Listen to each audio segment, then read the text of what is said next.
What's going on, you guys? Matthew here, back with another video. And today we are now eating here at Icebergs, located in Santana Grove in Paranaque City.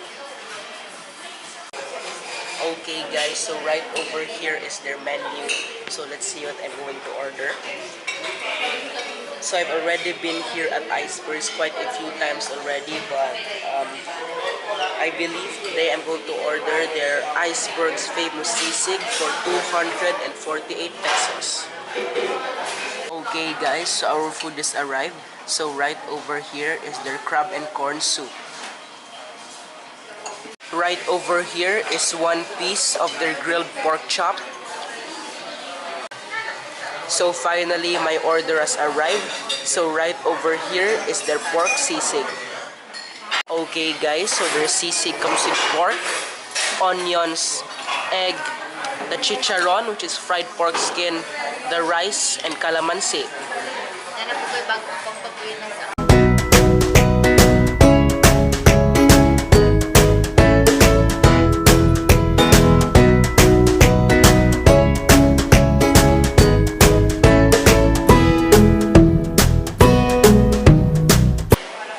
Okay guys, let's now try their food.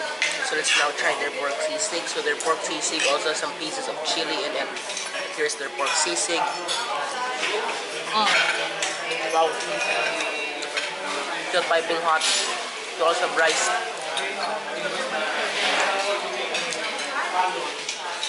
Wow, the pork sisig is amazing.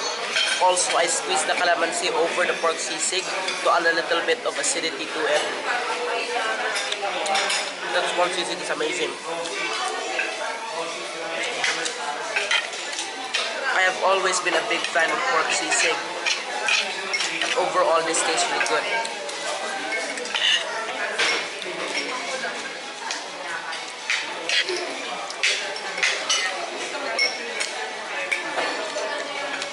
Also, despite having some pieces of chili in it, it's actually not that spicy.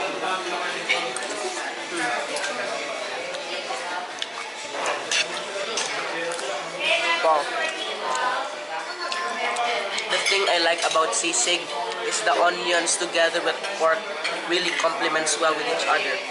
Let's also try the piece of chicharron with it.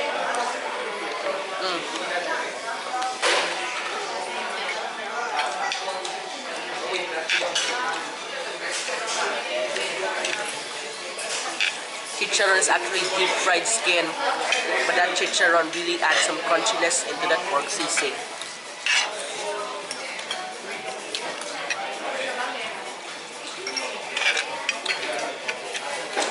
Overall, their pork sisig is really delicious. Okay guys, so the sisig is so good that I ordered another cup of rice.